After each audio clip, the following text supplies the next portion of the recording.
কোনো নারী সঙ্গ ছাড়াই 14 বাচ্চার জন্ম দিল পুরুষ জাতির এই সাপটি।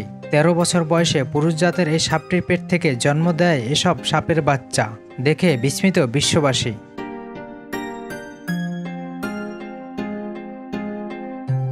বাচ্চা দেওয়ার আগে টানা 9 বছর অন্য কোনো সাপের সঙ্গে মেলামেশা করেনি এই পুরুষ জাতের সাপটি। গত 9 বছর ধরে সাপটির দেখাশোনা করছেন যুক্তরাজ্যের সিটি অফ পোর্টসমাউথ কলেজের পশু পরিচর্যাকারী পিট উইনাল।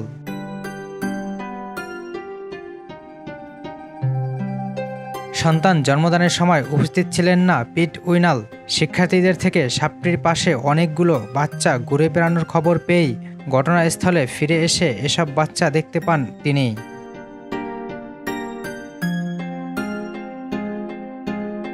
প্রাণী জগতে এমন ঘটনা অহরহই ঘটে থাকে।